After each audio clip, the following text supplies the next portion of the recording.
Hi everyone, in this video we'll consider Unreal Engine, install and use the Datasmith plugin, we'll configure real-time GUI, finalize the materials and make the final render. So, what awaits you in this video? We'll install and use the plugin to transfer models to the engine. We'll transfer the model from 3ds Max to Unreal. For lighting, we'll use HDRI and additional light sources. We'll use cameras to fixate the frame. We'll adjust the focus on the given object. Then we'll take out the materials and finalize it. After that, let's take out the global lighting settings.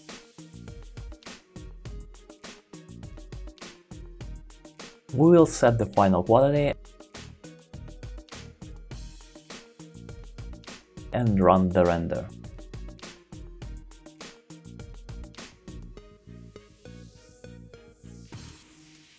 The first thing we need to do is to download the Datasmith plugin. We go to the Epic Games official site and download the plugin, which will transfer any geometry and materials from 3ds Max to Unreal. The plugin is called Datasmith, and under the video and the description I will leave a link to the official page for downloading the installer. Install Datasmith for the version of Unreal Engine you are currently working in. We select and download. We specify the save location.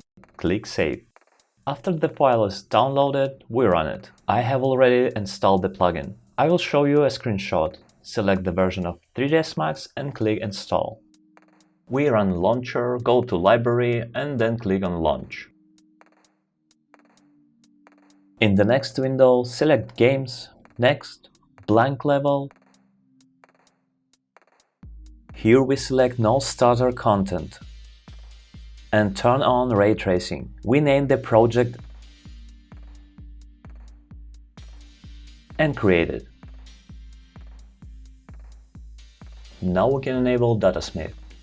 Go to Plugins, Built-in, search for Datasmith, and there is Datasmith Importer at the very end of the list. Enabled, then click on Restart Now. The project file will reboot. Datasmith is now available.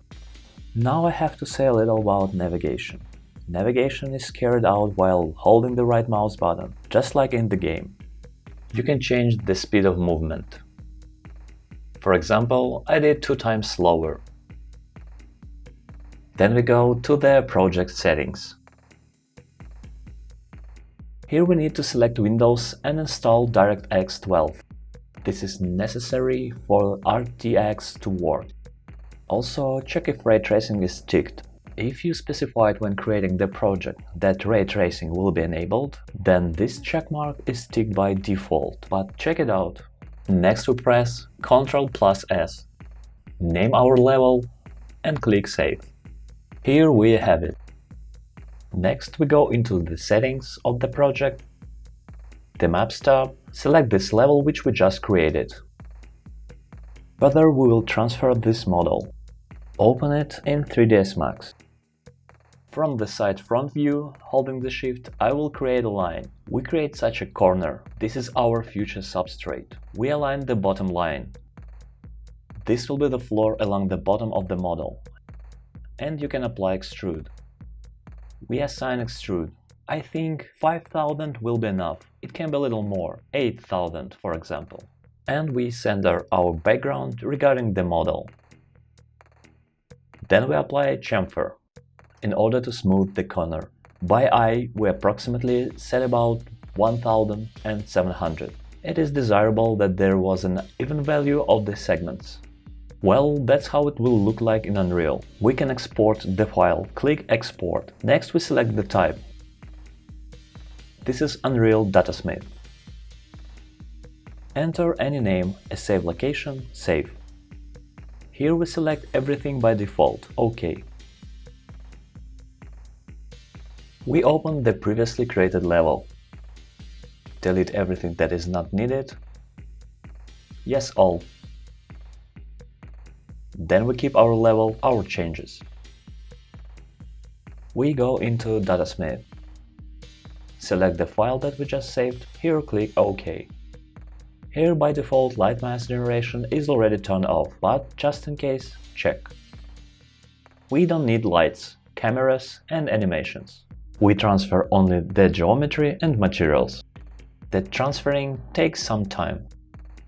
And here is our model we have just seen in 3ds Max, our substrate and the model itself. Next we go to World Settings and forcibly turn off the saving of light mask. That is, initially we have some kind of texture, or loosely speaking, it is assigned. We click Build at the top. The overall whitish tint of the model has disappeared. We will use this HDRI for global lighting. I save it in HDRI.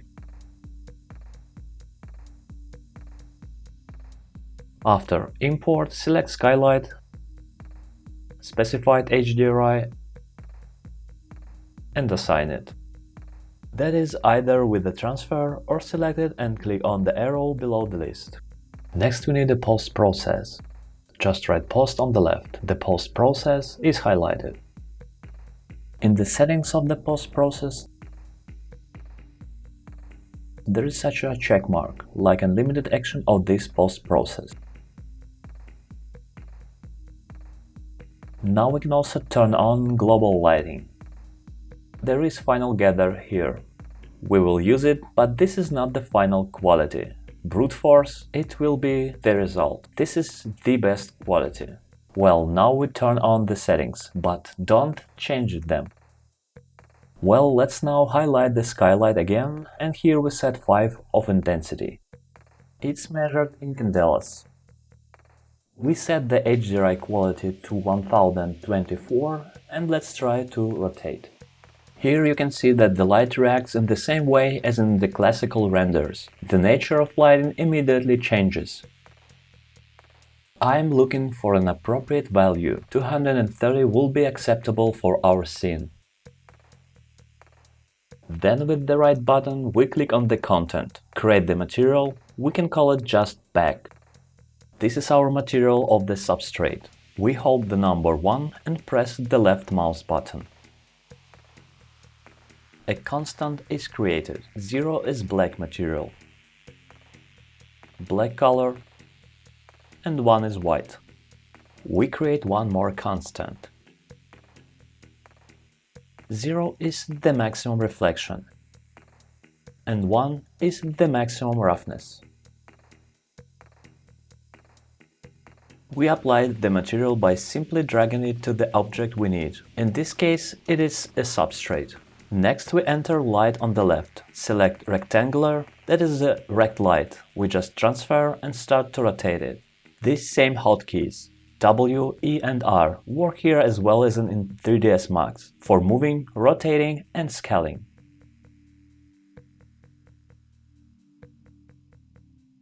On the right I leave intensity the same, but I only change the temperature to 3000. Well, respectively, this is a warm shade of our light. Holding Shift and Alt, I transfer the object. Our navigation, that's our camera, is transferred together with copying. This is a very convenient feature in Unreal. We set 5 incandelas of intensity. Let's increase the temperature up to 15,000. The same tools, here they are. Do you see? Rotation, scaling, moving. Work faster with the hotkeys.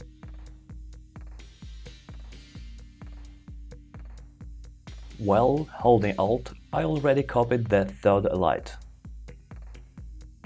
Rect light is the third, and I will put it for backlighting. Camera movement I reduced twice. Now it's 2, because the navigation flies away. There is a significant camera's displacement. I'm looking for the position of our background light. Let's put 10 candelas of intensity and make a neutral white balance. 6500 candelas of temperature. Let's show all 4 windows. Go to the top, and now I'll put the camera. Again, on the left, we enter the camera into the search and simply rotate it. It is easiest to do in the top view. As you can see, the default here is rotation in steps. It's easy for us to immediately turn 90 or 180 degrees. We are looking for camera position. Next I will move to the perspective. We need to switch to the view from the camera. For this we need to enter the camera itself. And then after that switch to the perspective. It worked that way. In order for this to start working like this, we must have a perspective and a camera should be selected. The same navigation is in the view without a camera is carried out in Unreal in the same way. Holding the right button. We use the same keys. It is convenient for me to see the perspective view and the right side view from the camera. That is, I move the light on the left and on the right I immediately see the result. Now do not pay attention to the fact that the materials are not exactly the ones that need and the light is not fully tuned. Now we are working on it. Next we choose the camera in Outliner. Next are the focus settings. Then in focus method we select tracking. Then in the tracking focus settings we click on the pipette and select the object on which our camera will focus. It's great, including for animation. When our camera will be fixed on one of the objects.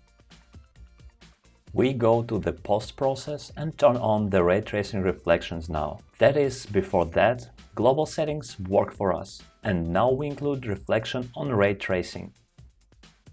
A little higher, in the reflections we need to turn on type. We already have ray tracing.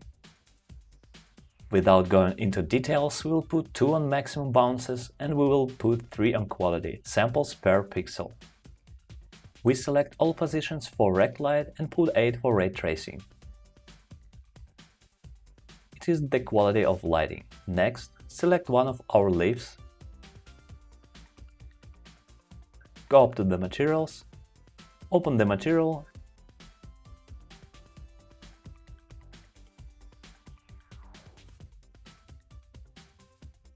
and here for Fresnel we set 0 and control our reflection with the help of reflection glossiness.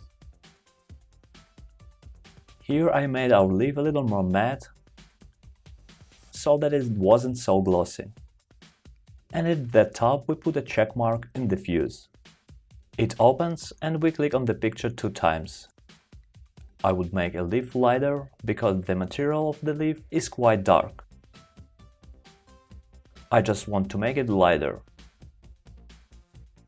Let me increase brightness 2 more times, that is, up to 3.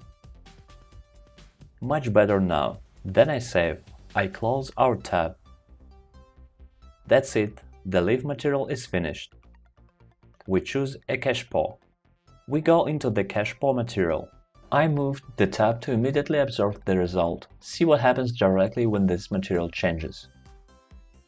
I'll leave Fresnel quite a bit. At value 1 there is no reflection. There is 1/1000th, but it's big enough. And 1/10,000th is what we need now. Normal flatness. The bigger the value before 1, the lower is the value of bump. 0.2 it is closer to 0. It is a large amount of bump. 0.85 or even let's set more. 0.95 that is less bump, but it's still presence. There are also negative values. That is, if we even go to minus, then bump will work in the opposite direction. Let's continue with the selected values and edit our texture. I will make brightness a little brighter, well, and I think all the indicators are familiar to you. Let's make it a little lighter. If you are unfamiliar with these values, then just change them and see what they affect. It is highly responsive mechanism. This mechanism is comparable, for example, with the Corona color corrector or with the standard color corrector.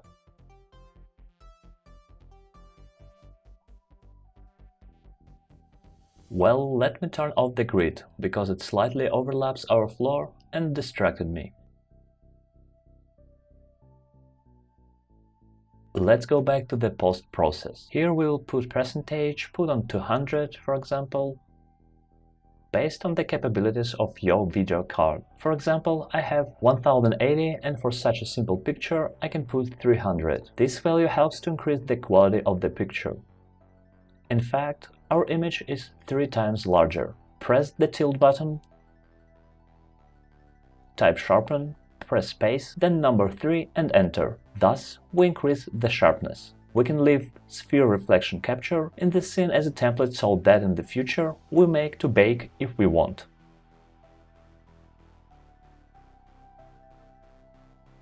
Then we create animation, sequencer, level sequence, select the cutter, and then select the camera that we created before. Click on the animation creation button. I will choose PNG. I set 4K quality. Then there is also custom with 8K limit, but it's more than enough. There are also Topaz Gigapixel that can increase even beyond 8K, so there are no problems with the limits. So we indicate one frame in the animation, that is, we will be rendering from 0 to first frame. We save and specify the location to save to where our picture will be saved. Capture, save. Probably you can already stop saving our render, because it is dark. That is, when you see this, you will have the same result, but this is not what we need. We have a bright picture. Why is this happening? There are many reasons. We will not go into details. Just want to show you. The first is that the quality of global lighting is not very good. The second, the picture is dark. It doesn't match with the light result. In the post process, there will be one for both minimum brightness and maximum brightness. For exposure compensation, we will set 3. It will be the same result, but now this result will be fixed for the camera. That is, it will not change depending on the distance, let's say so. Besides, if you noticed, I don't know if this was visible in a small window, but several positions were included by default. Bloom, that is, a glow was turned on, also after exposure was turned on, and other such things were assigned to the whole scene by default. We have now disabled it. We start the sequencer again and run the render. On the left in the window we saw that the render is already bright. It's great. Here is our result. But we still have spots. And we get rid of them as follows. We go into the global lighting settings, select brute force. This means that the brute force is the best quality. Max bounces will be 4 here. And the quality, samples per pixel, will be 16. This is more than enough. For the interior you can even put less, because there will be more load. For subject lighting, this is excellent, and we are doing capture again. It's all done. We are opening the image and view the result. The neat result. However, we can see that for some reason the global settings are not working properly, and therefore the leaves in the image are black. This sometimes happens. So, how to deal with this? Ray tracing, point, enter skylight, then number 1, that is yes. So we turn on the light and you can see how it immediately became brighter here. Select skylight, and here we need to put some lower value. Let's start with the number 1. Let's do less, for example half the size. You can leave it like that, but I want to make literally a little backlight. Let's see how HDRI affects our lighting. So I just want to backlight the leaves a little bit, so that there is both their contrast and the geometry is visible here at the same time. We start again rendering, capture, then save if necessary. I leave Full HD. Now we can see the image before and after, with skylight turned on. Done. The result is quite acceptable. There is only one moment. We see anti-aliasing. It doesn't work very well. That's why I'm just demonstrating that we need to increase our percentage. So we have more simply Full HD.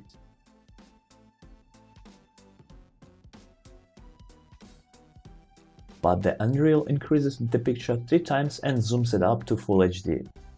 So in the post process, we find the percentage, put a checkmark here, and enter 150%.